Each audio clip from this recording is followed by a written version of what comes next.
Continuamos hoy, amigo oyente, nuestro estudio del capítulo 14 de Levítico, y dentro del tema de la purificación ceremonial de la lepra, llegamos al aspecto de la purificación ceremonial de la casa en la cual había lepra. Comencemos leyendo los versículos 33 al 36 de este capítulo 14 de Levítico.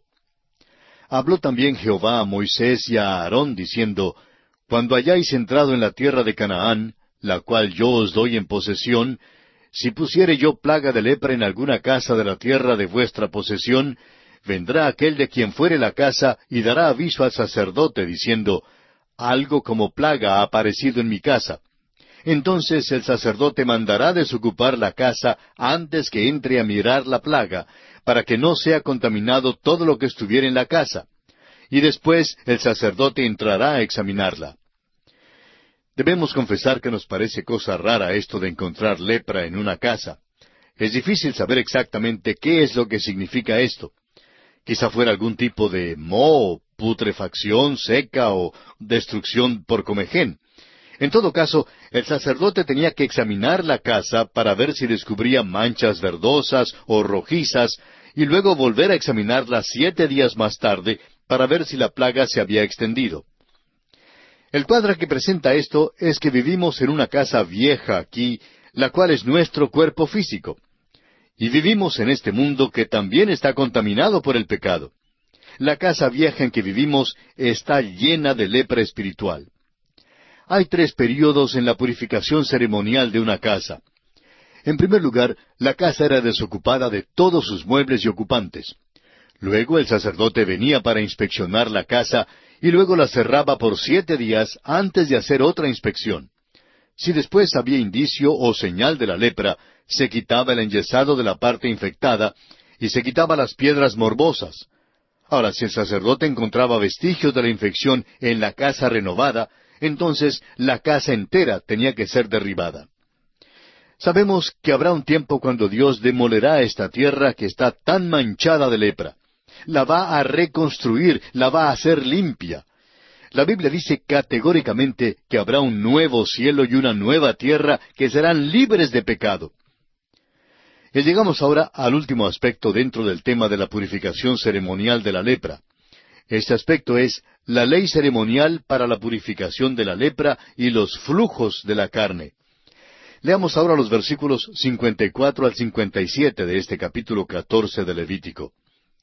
Esta es la ley acerca de toda plaga de lepra y de tiña, y de la lepra del vestido y de la casa, y acerca de la hinchazón y de la erupción y de la mancha blanca, para enseñar cuándo es inmundo y cuándo limpio.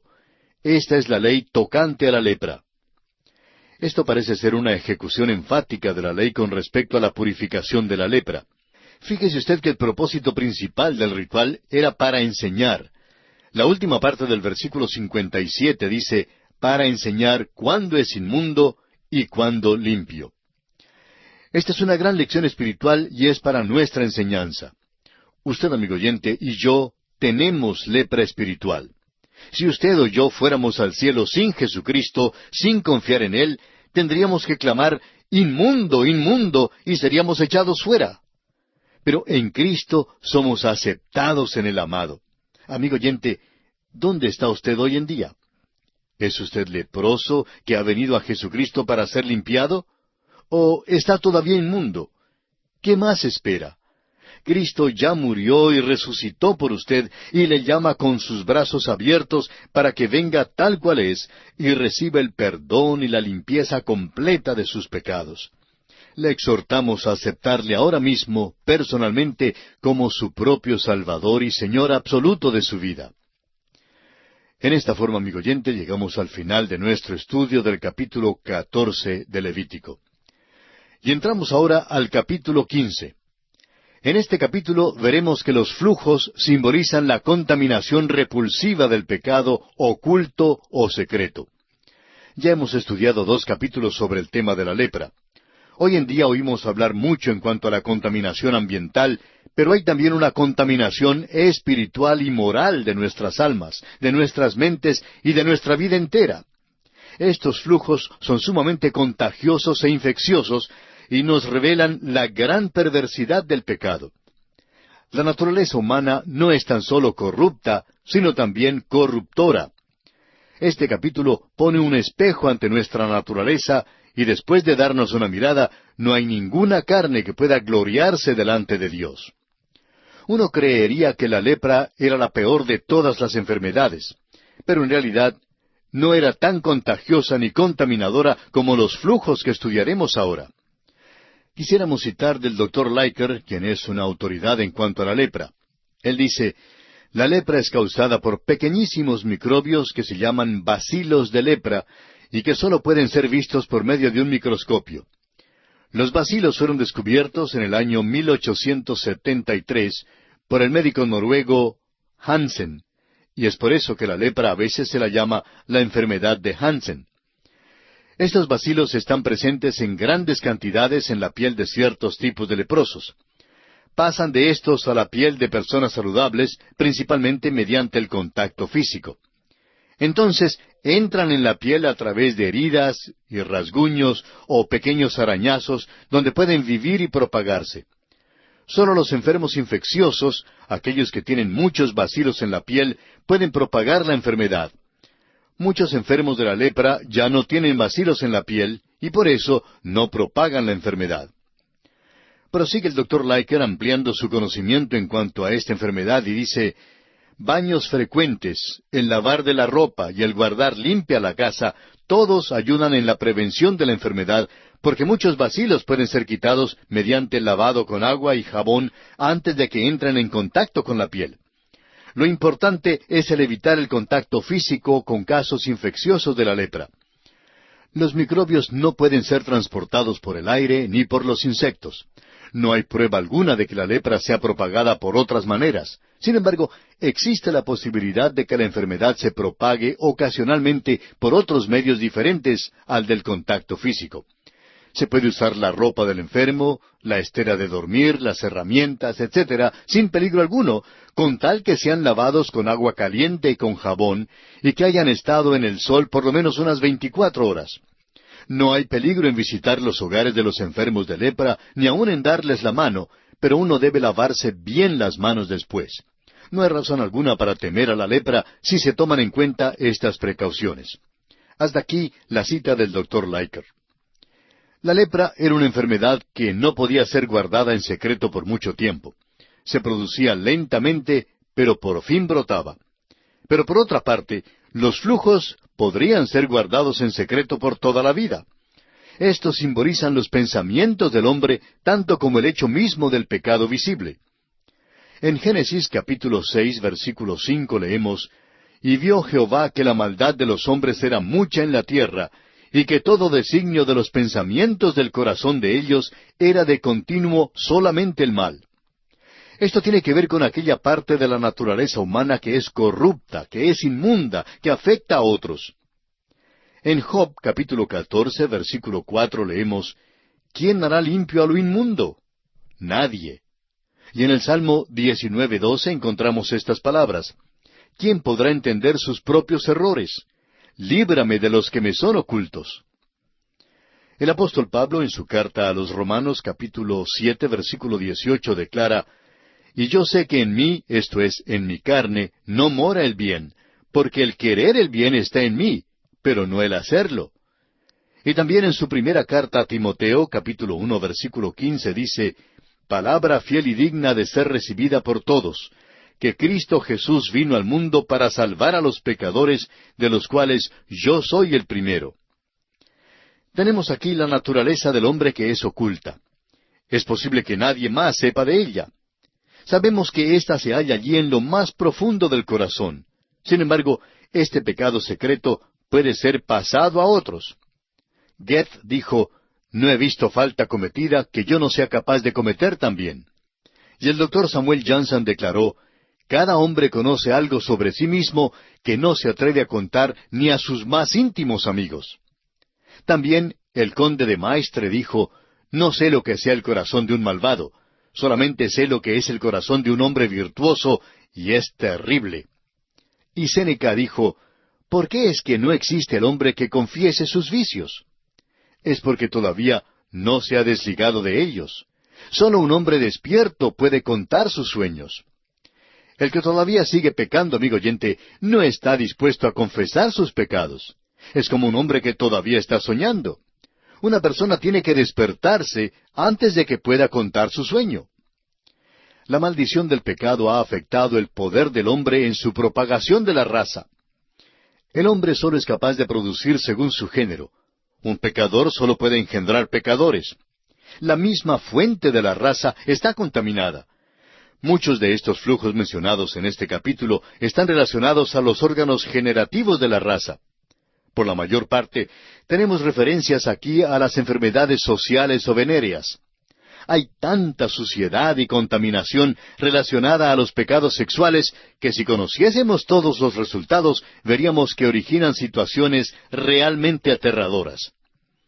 El salmista en el Salmo 51, versículos 7 y 10, dice: «Purifícame con hisopo y seré limpio. Lávame y seré más blanco que la nieve. Crea en mí, oh Dios, un corazón limpio y renueva un espíritu recto dentro de mí». Hoy en día se habla tanto de la supuesta nueva moralidad. Pero es interesante notar que esta nueva moralidad sigue produciendo las mismas enfermedades viejas. Hoy en día las enfermedades sociales, las enfermedades venéreas, están aumentando en una proporción alarmante. Están alcanzando proporciones realmente epidémicas en muchos lugares. Así es el pecado, aún en secreto. Le roba a una persona el gozo de su salvación. Parece extraño que Dios hablara tanto en cuanto a un tema tan repulsivo. Sin embargo, este capítulo le da al hombre una vista panorámica de la extrema perversidad del pecado. Al considerar este tema, debemos recordar las palabras del apóstol Pablo en su carta a los Romanos, capítulo 15, versículo 4, donde dice: «Porque las cosas que se escribieron antes, para nuestra enseñanza se escribieron, a fin de que por la paciencia y la consolación de las Escrituras tengamos esperanza». Veamos ahora brevemente el bosquejo que seguiremos en el estudio de este capítulo 15. Como dijimos, el tema central es la purificación de los flujos, y consideraremos este tema bajo los siguientes aspectos. Primero, los flujos del hombre, versículos 1 al 18. En segundo lugar, los flujos de la mujer, versículos 19 al 30. Y en tercer lugar, la repugnancia y los reglamentos de los flujos en los versículos 31 al 33. Comencemos pues con los flujos del hombre. El primer versículo de Levítico 15 dice: «Habló Jehová a Moisés y a Aarón, diciendo». Ahora notemos primeramente que Dios se dirigió tanto a Moisés como a Aarón. En el capítulo anterior, donde la ley para el leproso estaba bajo consideración, Dios se dirigió solamente al legislador, Moisés. Aarón, como sumo sacerdote, era un cuadro profético de nuestro gran sumo sacerdote. Solo el Señor Jesucristo puede dar el consuelo y la comprensión a los afligidos, al mismo tiempo que les extiende su misericordia y su gracia. Nuestro sumo sacerdote puede compadecerse de nuestras debilidades porque fue tentado en todo, según nuestra semejanza, pero sin pecado. Usted puede leer por sí mismo las siguientes citas: Hebreos 4, 14 y 15, y también Hebreos 2, 17 y 18. Leamos ahora los versículos 2 y 3 de este capítulo 15 de Levítico.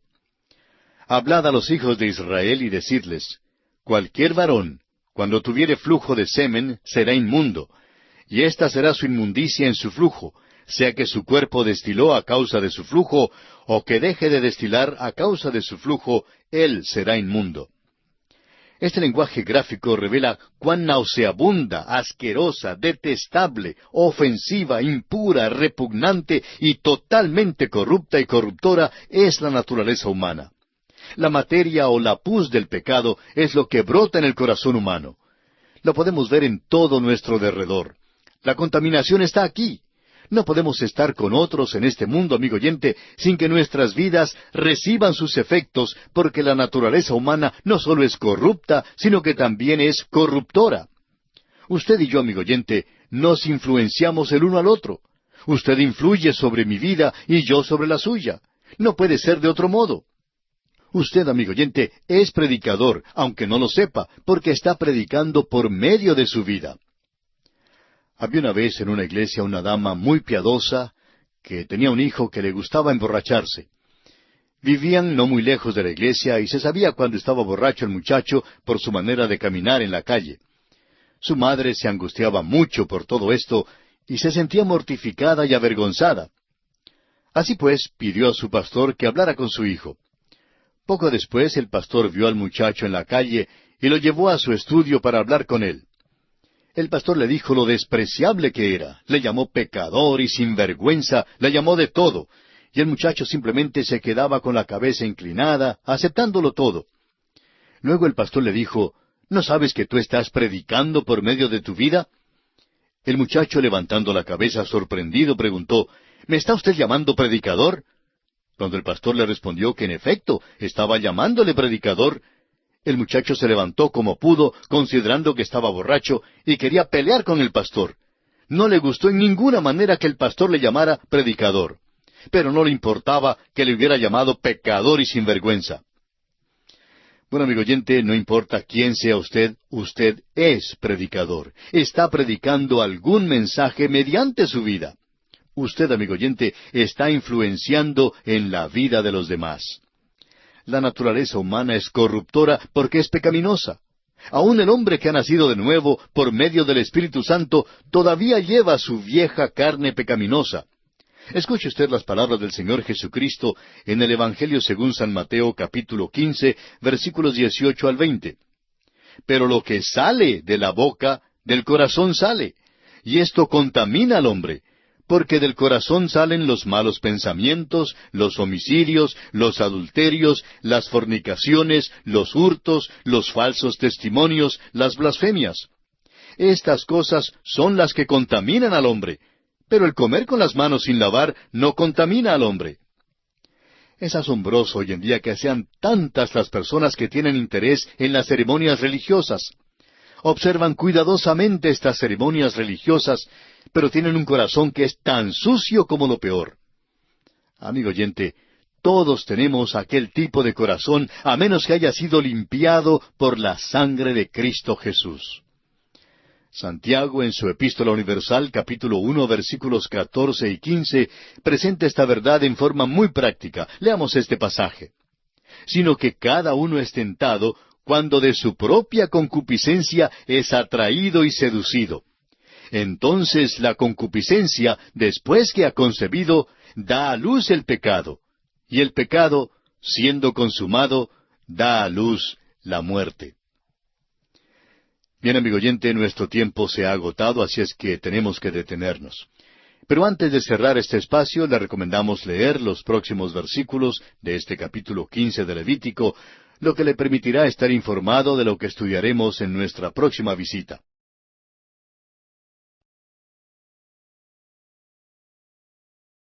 Continuamos hoy, amigo oyente, nuestro estudio del libro de Levítico. En nuestro programa anterior iniciamos nuestro estudio del capítulo 15 de Levítico y comenzamos a considerar el aspecto de los flujos del hombre dentro del tema central de este capítulo 15, que es la purificación de los flujos. Y decíamos que la naturaleza humana es corruptora porque es pecaminosa. Aún el hombre que ha nacido de nuevo por medio del Espíritu Santo todavía lleva su vieja carne pecaminosa. Es asombroso hoy en día que sean tantas las personas que se interesan en las ceremonias religiosas y observan cuidadosamente esas ceremonias, pero tienen un corazón que está sucio como lo peor. Todos, amigo oyente, tenemos ese tipo de corazón, a menos que haya sido limpiado por la sangre de Jesucristo. Finalizamos diciendo que Santiago presenta esta verdad en forma muy práctica en su epístola, capítulo 1, versículos 14 y 15, donde dice, sino que cada uno es tentado cuando de su propia concupiscencia es atraído y seducido. Entonces la concupiscencia, después que ha concebido, da a luz el pecado, y el pecado, siendo consumado, da a luz la muerte. Pablo clamó en desesperación en su carta a los Romanos capítulo 7, versículo 18, diciendo, y yo sé que en mí, esto es, en mi carne, no mora el bien. El flujo del pecado puede ser visible o invisible. Puede fluir sangre y pus en forma visible, o puede hacer que nada aparezca en la superficie. Sin embargo, allí está. La inmundicia que está en consideración aquí es la que se encuentra en los pensamientos y en los pecados secretos. Y presenta un tremendo contraste con lo que Dios requiere. El salmista dice en el Salmo 51, versículo 6, «He aquí, tú amas la verdad en lo íntimo, y en lo secreto me has hecho comprender sabiduría». Este pasaje debe humillar al orgulloso y mostrarle la total repugnancia de su vida a la luz de la santidad de Dios. Esto le da al hombre otro punto de vista o perspectiva en cuanto a cómo se vea ante un Dios justo y santo. Escuche usted lo que dice David una vez más en el Salmo 51, versículo 4. Contra ti solo he pecado, y he hecho lo malo delante de tus ojos, para que seas reconocido justo en tu palabra y tenido por puro en tu juicio. Muchas veces Dios ha puesto énfasis en su palabra sobre el hecho de que el pecado es extremadamente perverso. Un ejemplo de esto que usted debiera estudiar se encuentra en Ezequiel capítulo 16, versículos 1 al 13, donde Dios expresa con toda claridad a los israelitas que en sí mismos no tenían ninguna virtud ni nada de atractivo, sino que eran totalmente repugnantes ante Él. Y yo pasé junto a ti, y te vi sucia en tus sangres. Tu padre fue amorreo, y tu madre hetea. Esas son algunas de las frases de este pasaje. En otras palabras, eran inmundos y de mala ascendencia. Si usted prefiere leer también todo el capítulo 59 de Isaías, en el verso 2 dice, «Pero vuestras iniquidades han hecho división entre vosotros y vuestro Dios, y vuestros pecados han hecho ocultar de vosotros su rostro para no oír». Volviendo ahora al capítulo 15 de Levítico, leamos los versículos 4 hasta el 7.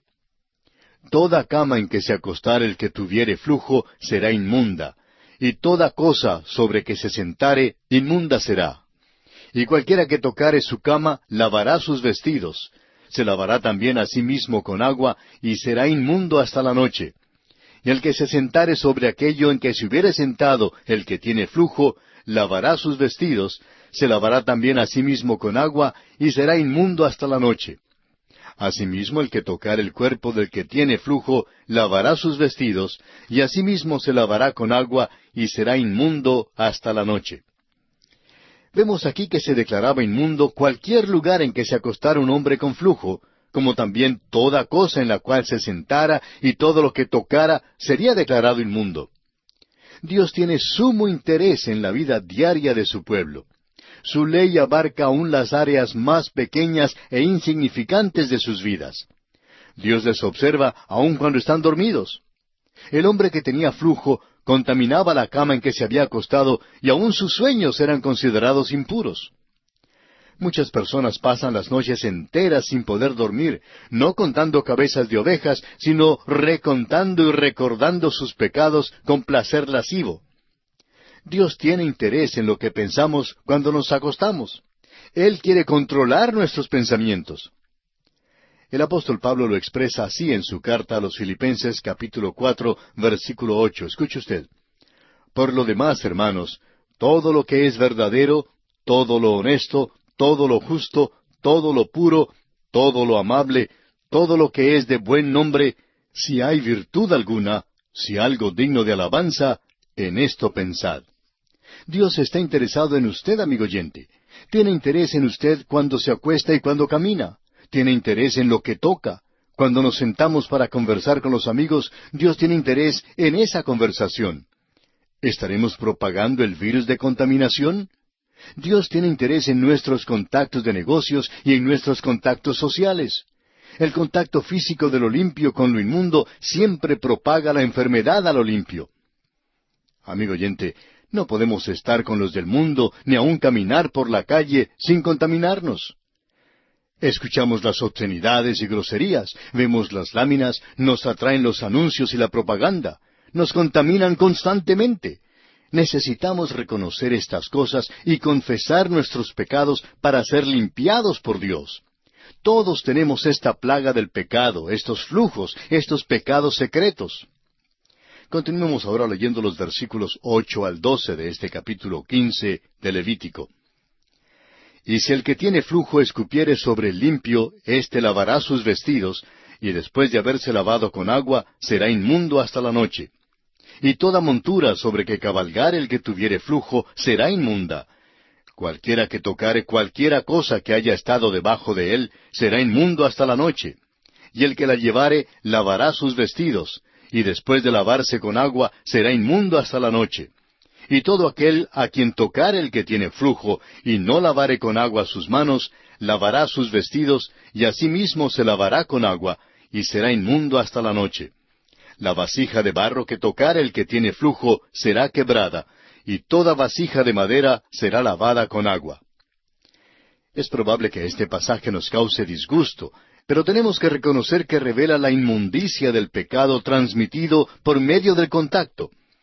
Los reglamentos en los versículos anteriores tenían que ver con la conducta en el hogar, y ahora estos versículos tratan de los contactos en la calle o en algún lugar público, aun en el caso de un contacto accidental. Notamos que esto es también cierto hoy en día. Muchas veces un creyente se halla en algún lugar público o en la calle, y alguna persona vil e inclinada a lo indecente abre la boca y arroja profanidades y obscenidades o alguna blasfemia atroz. Y esto, amigo oyente, nos contamina sin lugar a dudas. Estos versículos deben recordarnos que es posible acompañar o andar con los que nos contaminan. Un creyente puede sentirse sucio después de apartarse de tal grupito, y en realidad lo es. Por eso necesita lavarse, y por eso mismo es importantísimo que permanezcamos en la palabra de Dios. Nos ensuciamos en esta vida, amigo oyente. El salmista en el Salmo 119:9 dice, ¿con qué limpiará el joven su camino? Con guardar tu palabra. Escuche también las palabras que Jesús dirigió al apóstol Pedro en Juan 13:8. Si no te lavare, no tendrás parte conmigo. Esto significa que no podemos tener comunión con el Señor Jesús si no somos lavados por Él. Y en Juan 15:3 dice Jesús, ya vosotros estáis limpios por la palabra que os he hablado. Y una vez más en Juan 17:17 dice, santifícalos en tu verdad, tu palabra es verdad. Volviendo ahora al capítulo 15 de Levítico, leamos los versículos 13 hasta el 15. Cuando se hubiere limpiado de su flujo el que tiene flujo, contará 7 días desde su purificación, y lavará sus vestidos, y lavará su cuerpo en aguas corrientes, y será limpio. Y el 8º día tomará 2 tórtolas o 2 palominos, y vendrá delante de Jehová a la puerta del tabernáculo de reunión, y los dará al sacerdote. Y el sacerdote hará del uno ofrenda por el pecado, y del otro holocausto. Y el sacerdote le purificará de su flujo delante de Jehová. Tenemos aquí una vez más presentadas el agua junto con la sangre. La sangre quita la culpa del pecado, mientras que el agua quita la mancha del pecado. El Espíritu Santo aplicará el sacrificio de Cristo a aquellos pecados secretos que se hallan en nuestras vidas hoy en día. Amigo oyente, ¿ve usted lo que describe esto?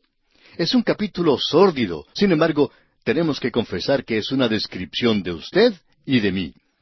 Necesitamos confesar nuestros pecados secretos para ser limpiados. El salmista dice una vez más en el Salmo 32, versículo 5, mi pecado te declaré, y no encubrí mi iniquidad. Dije, confesaré mis transgresiones a Jehová, y tú perdonaste la maldad de mi pecado. El apóstol Juan en su primera carta, capítulo 1, versículo 9, nos dice, si confesamos nuestros pecados, Él es fiel y justo para perdonar nuestros pecados y limpiarnos de toda maldad. Continuemos ahora leyendo los versículos 16 al 18 de este capítulo 15 de Levítico. Cuando el hombre tuviere emisión de semen, lavará en agua todo su cuerpo, y será inmundo hasta la noche. Y toda vestidura o toda piel sobre la cual cayere la emisión del semen, se lavará con agua, y será inmunda hasta la noche. Y cuando un hombre yaciere con una mujer, y tuviere emisión de semen, ambos se lavarán con agua, y serán inmundos hasta la noche. Es obvio que esto se refiere a las enfermedades venéreas. Una de ellas, la más devastadora, es el SIDA. Francamente, son muy corruptoras. Hoy en día, estas enfermedades constituyen una verdadera epidemia. Dios puede guardarnos de estas enfermedades sociales. Dios tiene gran interés en la procreación de la raza. Dios le dio un don especial al hombre para su propio bien e inspiración, y así el hombre debe guardar este sistema reproductivo con mucho cuidado. El hombre siempre está en peligro de contaminarse con aquello que debiera ser su experiencia más noble. Esto es especialmente apreciable en una lectura cuidadosa de la Epístola a los Romanos, capítulo 1, versículo 18, hasta el capítulo 2, versículo 2. Dios nos enseña que debemos guardarnos de los deseos impíos y de los pensamientos lascivos, porque son pecado. Escuche usted las palabras del Señor Jesucristo en el capítulo 5 del Evangelio según San Mateo, versículos 27 y 28. Dijo el Señor: «Oísteis que fue dicho, no cometerás adulterio. Pero yo os digo que cualquiera que mira a una mujer para codiciarla, ya adulteró con ella en su corazón». Es necesario recordar que el hombre no es capaz de engendrar un hijo que no tenga pecado. La carne pecaminosa no puede producir sino solo carne pecaminosa. David sabía de lo que hablaba cuando él dijo en el Salmo 51:5, «He aquí, en maldad he sido formado, y en pecado me concibió mi madre». Y pasamos ahora a considerar el siguiente aspecto en nuestro estudio de este capítulo 15. Este aspecto es los flujos de la mujer. No vamos a leer esta sección comprendida entre los versículos 19 hasta el 24, porque evidentemente se refieren a la condición de una mujer durante su menstruación normal. Debía apartarse de sus amigos y amigas durante este período. Era tratada como proscrita y como si fuera leprosa. Esto nos parece hoy en día como algo excepcionalmente severo. Y la única explicación que podemos ofrecer es que esto es un recordatorio de la caída del hombre relatada en Génesis. La pena del pecado era la muerte. Al hombre se le recuerda que tenía un mal principio y que no tiene nada en sí mismo de qué gloriarse. El hombre perverso solo puede producir pecado. La siguiente sección, los versículos 25 hasta el 30, tratan de un flujo anormal.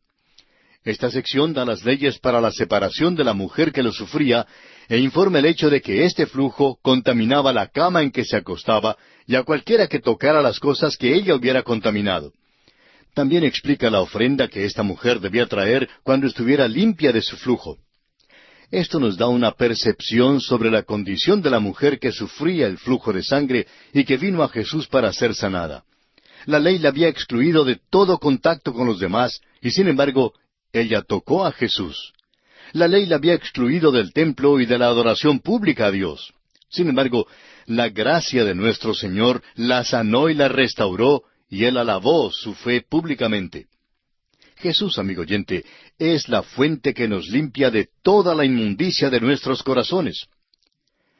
Y llegamos ahora al aspecto final en este capítulo 15 de Levítico, la repugnancia de los flujos y los reglamentos para ello. Leamos los versículos 31 al 33 de este capítulo 15 de Levítico. «Así apartaréis de sus impurezas a los hijos de Israel, a fin de que no mueran por sus impurezas por haber contaminado mi tabernáculo que está entre ellos. Esta es la ley para el que tiene flujo y para el que tiene emisión de semen, viniendo a ser inmundo a causa de ello, y para la que padece su costumbre, y para el que tuviere flujo, sea varón o mujer, y para el hombre que durmiere con mujer inmunda». En realidad no nos queda mucho tiempo para considerar todo este aspecto, pero quisiéramos mencionar que los pecados sexuales son considerados con mayor énfasis al final de este capítulo tocante a los flujos. Esto se refiere a las enfermedades sociales, enfermedades venéreas, y la muerte era la pena por no obedecer los mandamientos que controlaban los flujos. Esto no es un asunto trivial para con Dios. Los pecados ocultos del creyente no pueden ser pasados por alto. El apóstol Pablo, en su primera carta a los Corintios, capítulo 3, versículos 16 y 17, dice: «¿No sabéis que sois templo de Dios, y que el Espíritu de Dios mora en vosotros? Si alguno destruyere el templo de Dios, Dios le destruirá a él, porque el templo de Dios, el cual sois vosotros, santo es. Y aquí, amigo oyente, nos detenemos por esta ocasión. Terminaremos la consideración de este aspecto en nuestro próximo programa. Mientras tanto, le sugerimos leer y repasar el capítulo 16 de este libro de Levítico para estar informado de su contenido y de esta forma acompañarnos en nuestro próximo estudio.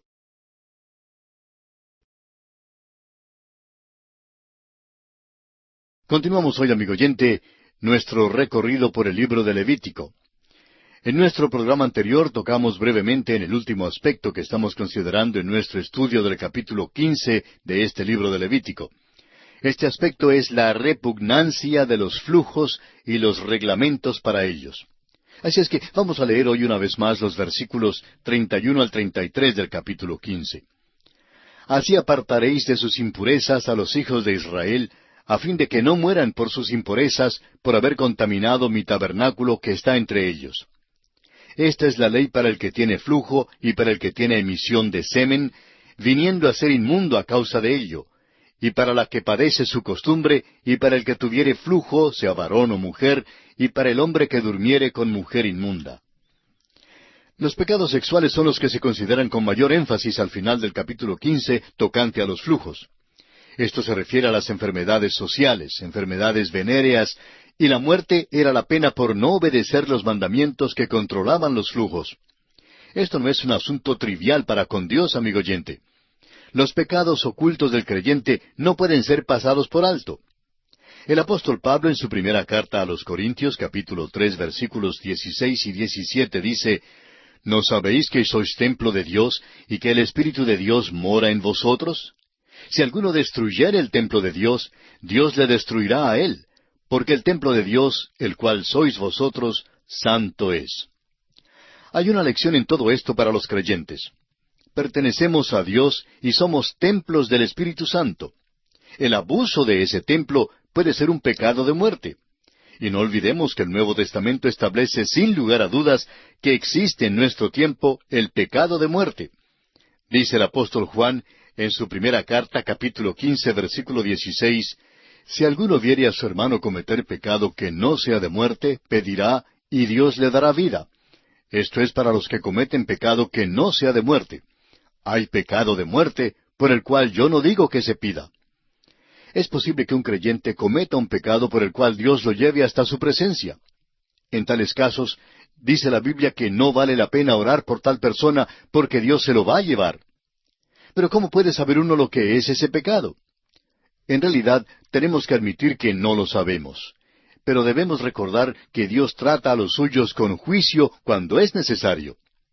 Ahora, eso no significa que todos los que mueren son llevados bajo juicio. Sin embargo, existe el pecado de muerte. Dios lleva a sus hijos cuando continúan siendo desobedientes. La desobediencia puede caer en esta esfera de los pecados secretos. Todo esto revela que el pecado es detestable y que Dios es santo. Solo la sangre y el agua pueden limpiarnos del pecado. Isaías dice en el capítulo 59 de su profecía, versículo 2, pero vuestras iniquidades han hecho división entre vosotros y vuestro Dios, y vuestros pecados han hecho ocultar de vosotros su rostro para no oír. El Hijo de Dios tiene que reconocer esto, y entonces confesar sus pecados. Puede haber pecados ocultos o secretos que el creyente no confiese. Si entonces Dios lo mata, no le echemos la culpa a Dios. La culpa la tiene el individuo que rehúsa arreglar sus cuentas con Dios. Una madre bien puede amonestarle a su niño a que no pelee con el muchacho de al lado. Le dice que si no pueden jugar sin pelear, tiene que venir adentro. Ella puede darle esta amonestación muchas veces, pero al fin ella sale y agarra a su precioso Jaimito y lo trae a su casa. Jaimito dice, pero mamita, yo no quiero quedarme adentro. Pero en la casa se queda, no quiere quedarse adentro, pero tampoco quiere obedecer. Amigo oyente, Dios gobierna con rigor y exactitud. A veces uno de sus hijos sigue pecando y comete un pecado de muerte. El padre simplemente se lo lleva a su casa y no lo deja más en el mundo. Vivimos en una edad en que el hombre se ha enloquecido en cuanto al sexo. Los pecados sexuales son desenfrenados y las enfermedades venéreas, como ya lo hemos dicho, se han constituido en una verdadera epidemia. cuán apropiadas son las lecciones que tenemos aquí en este capítulo. Pero me alegro de poder terminar este capítulo porque ha sido una descripción tan fea. Sin embargo, es la descripción fiel y verdadera de la familia humana. Y nosotros, amigo oyente, usted y yo, formamos todos parte de aquella familia. Llegamos ahora al capítulo 16, y es como si saliéramos de las tinieblas a la luz. Hemos salido aquí de un túnel en el capítulo 15, y entramos ahora al sol resplandeciente del mediodía en el capítulo 16. El tema central de este capítulo es el gran día de la expiación, día conocido aún hoy en día por la religión judía como Yom Kippur. Este capítulo contiene algunas de las lecciones espirituales más grandes para nosotros. Los temas abordados hasta aquí en Levítico han sido las ofrendas, los sacerdotes y el pecado. Pero ninguno de estos capítulos ha abordado final ni completamente el problema del pecado. Llegamos ahora sí a un capítulo que abordará el tema del pecado en una forma más completa que cualquiera de los demás. Por lo menos es el que señala en una forma más específica y adecuada la obra de Cristo en la redención. Es una sombra profética de su obra redentora. El apóstol Pablo dice en su carta a los Colosenses, capítulo 2, versículos 16 y 17, Por tanto, nadie os juzgue en comida o en bebida, o en cuanto a días de fiesta, luna nueva, o días de reposo, todo lo cual es sombra de lo que ha de venir, pero el cuerpo es de Cristo. Una sombra es un cuadro. Aunque un cuadro no es un buen sustituto de la cosa real o de la persona real, sirve para señalar la realidad. Hace años un señor de apellido Hengstenberg comentó, la elucidación de la doctrina de los tipos o símbolos, ahora abandonada por completo, es un problema importante para los teólogos futuros. El cuadro tipo de este gran día de la expiación merece nuestro estudio esmerado. El Dr. Kellogg declara el significado del gran día de la expiación de esta manera.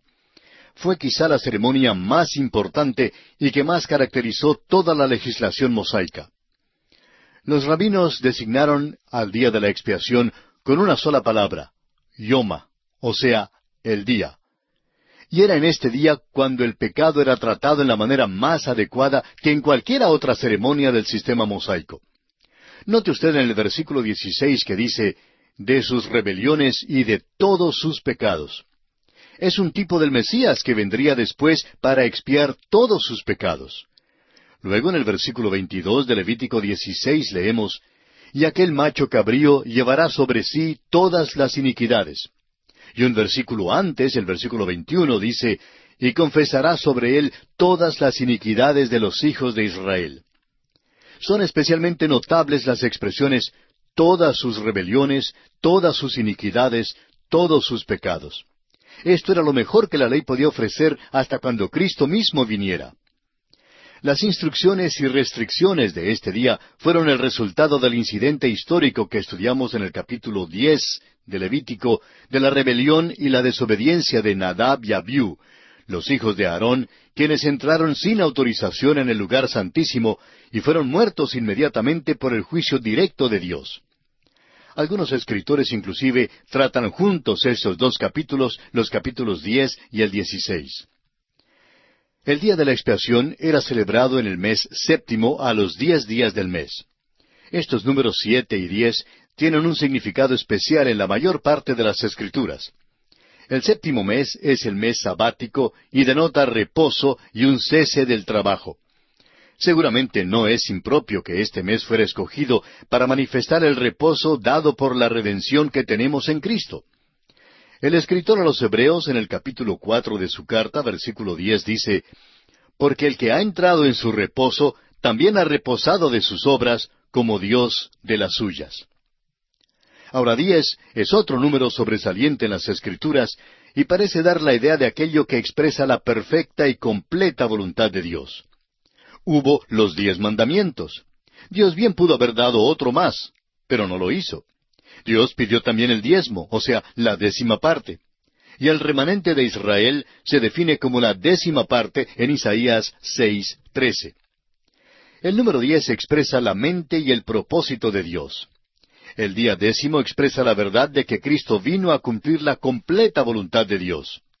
Isaías 53:10 dice, con todo eso, Jehová quiso quebrantarlo, sujetándole a padecimiento. Amigo oyente, Él vino cuando llegó el cumplimiento del tiempo, en la hora designada. La palabra que significa expiación en hebreo es kafar, y significa encubrir. Dios no quitaba los pecados en el Antiguo Testamento, sino que los cubría hasta cuando Cristo viniera para quitarlos. Y hay muchas referencias en la Escritura que enseñan esto. Veamos los siguientes pasajes. En Hechos 17:30 leemos, Pero Dios, habiendo pasado por alto los tiempos de esta ignorancia, ahora manda a todos los hombres en todo lugar que se arrepientan. También el apóstol Pablo en su carta a los Romanos capítulo 3, versículos 24 y 25 dice, siendo justificados gratuitamente por su gracia, mediante la redención que es en Cristo Jesús, a quien Dios puso como propiciación por medio de la fe en su sangre, para manifestar su justicia a causa de haber pasado por alto en su paciencia los pecados pasados. También el escritor a los Hebreos en el capítulo 9 de su carta, versículo 15, dice, Así que, por eso es mediador de un nuevo pacto, para que interviniendo muerte para la remisión de las transgresiones que había bajo el primer pacto, los llamados reciban la promesa de la herencia eterna. Y un poco antes, en los versículos 8 y 9, dice, dando el Espíritu Santo a entender con esto que aún no se había manifestado el camino al lugar santísimo, entre tanto que la primera parte del tabernáculo estuviese en pie, lo cual es símbolo para el tiempo presente, según el cual se presentan ofrendas y sacrificios que no pueden hacer perfecto en cuanto a la conciencia al que practica ese culto. El día de la expiación señaló a Cristo y su redención como no la pudo señalar ningún otro sacrificio, ceremonia, ni ordenanza del Antiguo Testamento. Revela a Cristo como nuestro gran sumo sacerdote entrando en el lugar santísimo por nosotros. Veamos ahora brevemente el bosquejo que seguiremos en el estudio de este capítulo 16. Como dijimos, el tema central es el gran día de la expiación. Y consideraremos este tema bajo los tres aspectos siguientes. Primero, la preparación del sacerdote, en los versículos 1 al 6. En segundo lugar, la preparación del lugar, en los versículos 7 al 19. Y en tercer lugar, la preparación del pueblo, en los versículos 20 al 34. Comencemos pues con el primer aspecto, la preparación del sacerdote, y leamos los primeros dos versículos de este capítulo 16 de Levítico. Habló Jehová a Moisés después de la muerte de los dos hijos de Aarón, cuando se acercaron delante de Jehová y murieron. Y Jehová dijo a Moisés, Di a Aarón tu hermano, que no en todo tiempo entre en el santuario detrás del velo, delante del propiciatorio que está sobre el arca, para que no muera, porque yo apareceré en la nube sobre el propiciatorio.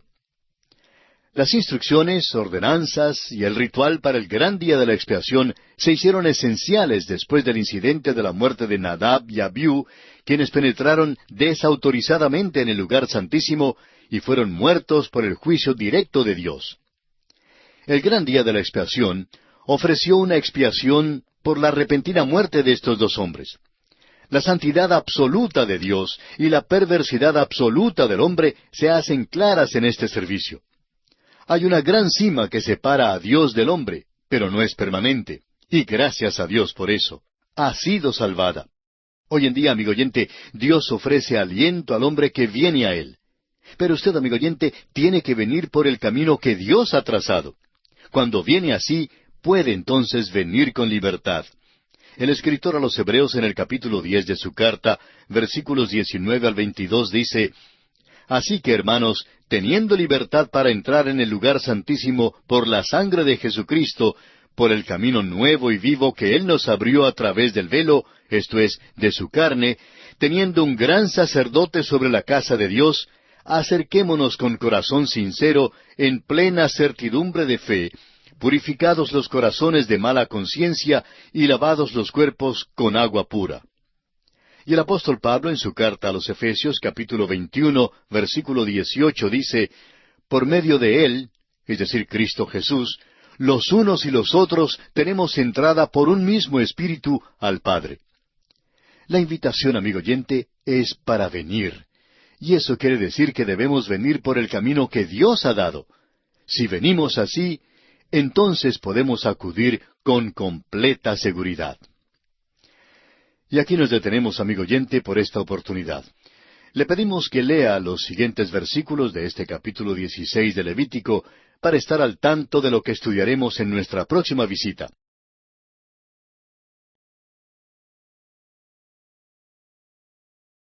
Continuamos hoy, amigo oyente, nuestro viaje por el libro de Levítico. En nuestro programa anterior comenzamos a considerar el primer aspecto dentro del tema El gran día de la expiación, en nuestro estudio de este capítulo 16 de Levítico, que es la preparación del sacerdote. Y dijimos que las instrucciones, ordenanzas y el ritual para el gran día de la expiación se hicieron esenciales después del incidente de la muerte de Nadab y Abiú, quienes penetraron desautorizadamente en el lugar santísimo y fueron muertos por el juicio directo de Dios. La santidad absoluta de Dios y la perversidad absoluta del hombre se hacen claras en ese servicio. Recalcamos el hecho de que hoy en día Dios extiende una invitación al hombre a que venga, pero que debemos venir por el camino que Dios ha trazado. Citamos las palabras del apóstol Pablo a los Efesios, capítulo 2, versículo 18, donde dice, «Porque por medio de Él, es decir, Cristo Jesús, los unos y los otros tenemos entrada por un mismo Espíritu al Padre». La invitación es para venir, es verdad, pero eso quiere decir que debemos venir por el camino trazado por Dios. Si venimos así, entonces podemos acudir con completa seguridad. Ahora usted notará que todo esto se hizo porque estos dos hijos de Aarón se habían metido indebidamente en el lugar santísimo. Dios dice ahora, no se puede en todo tiempo entrar a mi lugar. Para nosotros hoy en día el mensaje es diferente. Para nosotros sí es posible en cualquier tiempo y en cualquier lugar entrar en la presencia de Dios. Eso es, por supuesto, con la condición de que acudamos mediante Jesucristo. En realidad, creemos que es pecaminoso que algunas personas oren. Creemos que un ministro que rechace a Cristo y que ore públicamente a Dios, pero que no viene a Dios mediante Jesucristo, es una persona que trata de venir a Dios por otros medios que no son aceptables ante Dios. Este fue precisamente el pecado de Nadab y Abiú. Continuemos ahora leyendo los versículos 3 y 4 de este capítulo 16 de Levítico. Con esto entrará Aarón en el santuario, con un becerro para expiación y un carnero para holocausto. Se vestirá la túnica santa de lino, y sobre su cuerpo tendrá calzoncillos de lino, y se ceñirá el cinto de lino, y con la mitra de lino se cubrirá. Son las santas vestiduras. Con ellas se ha de vestir después de lavar su cuerpo con agua. La cosa singular y significante en cuanto a este día de expiación era que sólo el sumo sacerdote cumplía el rito. No tenía ayuda alguna. Más adelante, en el versículo 17 de este mismo capítulo 16, se nos dice que ningún hombre estará en el tabernáculo de reunión cuando él entre a hacer la expiación en el santuario. Todo era trabajo de él, desde las tareas serviles hasta los altos oficios del sumo sacerdote. Los demás sacerdotes se apartaban del tabernáculo. Él entraba solo porque la obra de expiación era de él, y es muy importante que veamos esto. Cristo se quedó solo con los pecados del mundo. Usted recordará que Él dijo en la cruz las palabras del Salmo 22, versículo 1, Dios mío, ¿por qué me has desamparado? ¿Por qué estás tan lejos de mi salvación y de las palabras de mi clamor? Cristo fue abandonado tanto por Dios como por los hombres cuando fue hecho pecado por nosotros. Sin embargo, Él y el Padre se hallaron en plena comunión en cuanto al plan de la salvación. En el Evangelio de Juan, capítulo 16, versículo 32, Él dijo, He aquí la hora viene, y ha venido ya, en que seréis esparcidos cada uno por su lado, y me dejaréis solo. Mas no estoy solo, porque el Padre está conmigo. Este es un gran misterio, amigo oyente. Y el apóstol Pablo en su segunda carta a los Corintios, capítulo 5, versículo 19, dice, Dios estaba en Cristo reconciliando consigo al mundo. En el día de la expiación, el sumo sacerdote tenía que dejar a un lado las vestiduras de su gloria y hermosura, y tenía que vestirse con las mismas vestiduras con que se vestían los demás sacerdotes. Se lavaba y se vestía solamente con las vestimentas de lino. Tenía que ser algo simple, sin adorno, pero puro. Esta es una hermosa prefiguración de Cristo, nuestro gran sumo sacerdote, quien puso a un lado su gloria y tomó la forma de hombre para morir en la cruz. En el Evangelio según San Juan, capítulo 1, versículo 1, leemos: En el principio era el Verbo, y el Verbo era con Dios, y el Verbo era Dios. Luego, en el versículo 14 dice: Y aquel Verbo fue hecho carne, y habitó entre nosotros, y vimos su gloria, gloria como del unigénito del Padre, lleno de gracia y de verdad. Y luego en el versículo 18 leemos: A Dios nadie le vio jamás. El unigénito Hijo, que está en el seno del Padre, Él le ha dado a conocer. Nuestro Señor Jesucristo no puso a un lado su deidad, sino su gloria cuando vino a esta tierra y se hizo hombre. El apóstol Pablo, en su carta a los Filipenses, capítulo 2, versículos 5 al 8, dice: Haya pues en vosotros este sentir que hubo también en Cristo Jesús, el cual, siendo en forma de Dios, no estimó el ser igual a Dios como cosa a que aferrarse, sino que se despojó a sí mismo, tomando forma de siervo, hecho semejante a los hombres, y estando en la condición de hombre, se humilló a sí mismo, haciéndose obediente hasta la muerte y muerte de cruz. Volviendo ahora al capítulo 16 de Levítico, leamos los versículos 5 y 6. Y de la congregación de los hijos de Israel tomará 2 machos cabríos para expiación y un carnero para holocausto. Y hará traer a Aarón el becerro de la expiación que es suyo, y hará la reconciliación por sí y por su casa. Esto da la preparación personal y final de Aarón para este día tan importante. Aarón ofrecía una ofrenda por el pecado de sí mismo y por el de su familia, y quizá incluía a toda la tribu de Leví. Este aspecto del gran día de la expiación no halla ninguna contraparte en la vida ni en la obra de Cristo, porque Él no tuvo ningún pecado. Fue sin pecado. No murió por su propia redención, sino que fue hecho pecado por nosotros. Nunca hizo ninguna ofrenda por sí mismo. La ofrenda de tórtolas que fue traída al templo cuando Él era un bebé fue para la purificación de María, su madre. Fue para recordarle a ella que era pecadora. No hay mención alguna en las Escrituras de algún sacrificio u ofrenda presentada por Jesús. Pero Aarón tenía que hacer una ofrenda por sí mismo antes que pudiese hacer una ofrenda por el pueblo. Y pasamos ahora a considerar el segundo aspecto en nuestro estudio de este capítulo 16 de Levítico, que es la preparación del lugar. Leamos entonces los versículos 7 al 14 de este capítulo 16. Después tomará los 2 machos cabríos y los presentará delante de Jehová a la puerta del tabernáculo de reunión. Y echará suertes a Aarón sobre los 2 machos cabríos, una suerte por Jehová y otra suerte por Azazel. Y hará traer a Aarón el macho cabrío sobre el cual cayere la suerte por Jehová, y lo ofrecerá en expiación. Mas el macho cabrío sobre el cual cayere la suerte por Azazel, lo presentará vivo delante de Jehová, para hacer la reconciliación sobre él, para enviarlo a Azazel al desierto. Y hará traer a Aarón el becerro que era para expiación suya, y hará la reconciliación por sí y por su casa, y degollará en expiación el becerro que es suyo. Después tomará un incensario lleno de brasas de fuego del altar de delante de Jehová, y sus puños llenos del perfume aromático molido, y lo llevará detrás del velo. Y pondrá el perfume sobre el fuego delante de Jehová, y la nube del perfume cubrirá el propiciatorio que está sobre el testimonio, para que no muera. Tomará luego de la sangre del becerro, y la rociará con su dedo hacia el propiciatorio al lado oriental. Hacia el propiciatorio esparcirá con su dedo 7 veces de aquella sangre. Es bueno que notemos aquí que los 2 machos cabríos constituían una ofrenda por el pecado.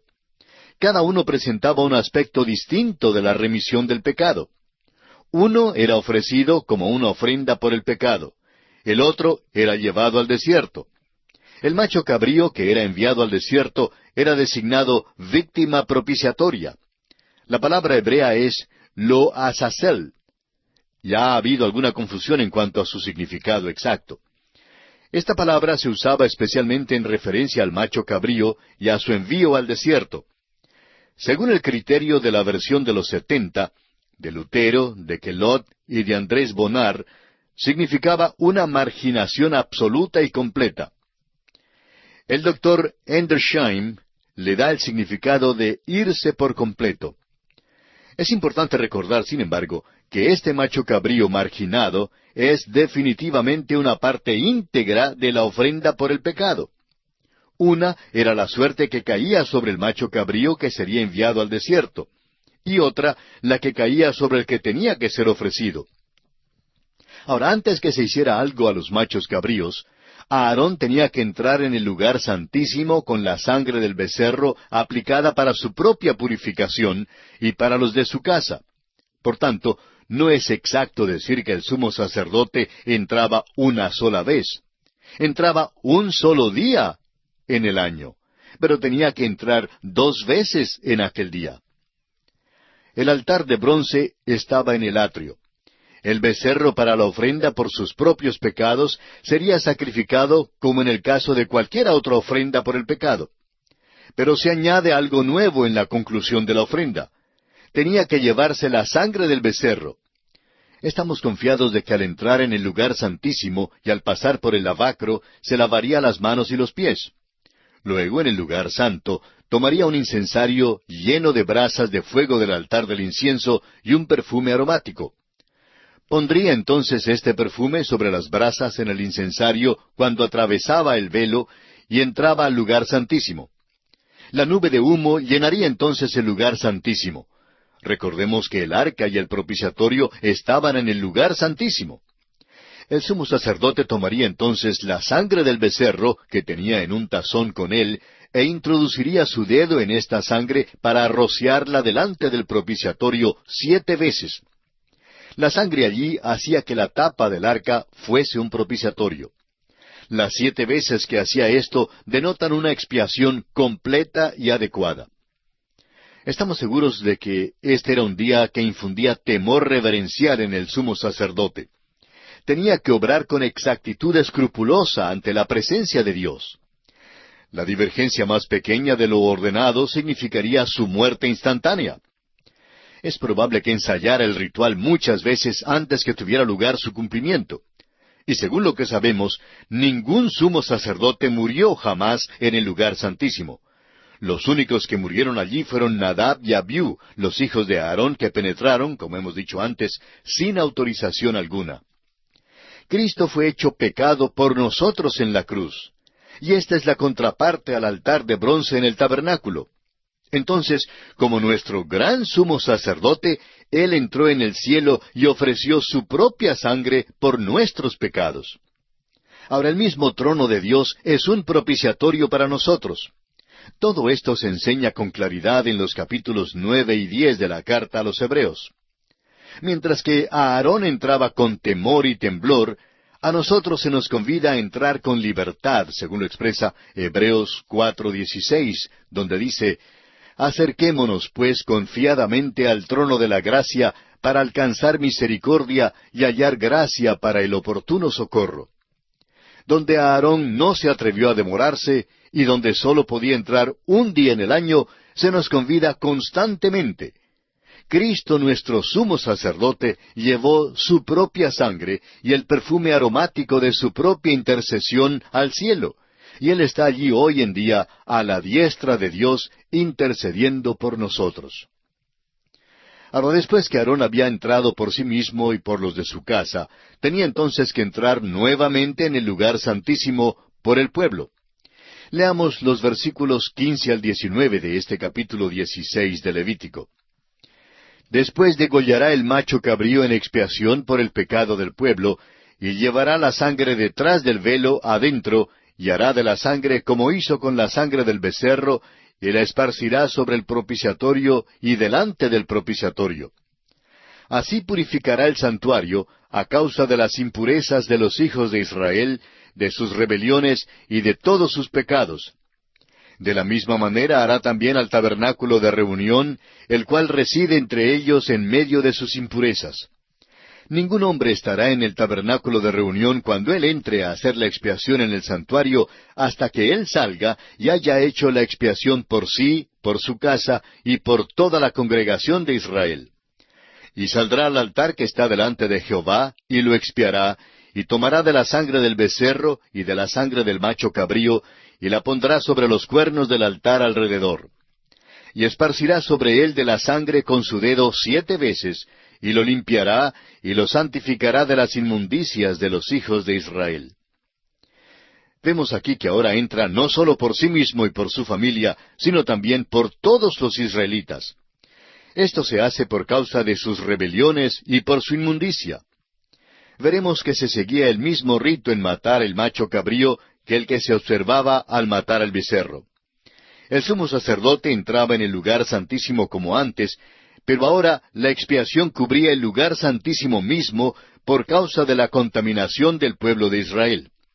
La sangre tenía que ser aplicada aún sobre el mismo altar de bronce, porque allí era donde los pecados de Israel eran confesados y expiados, pero que ahora estaba contaminado por causa de los pecados del pueblo.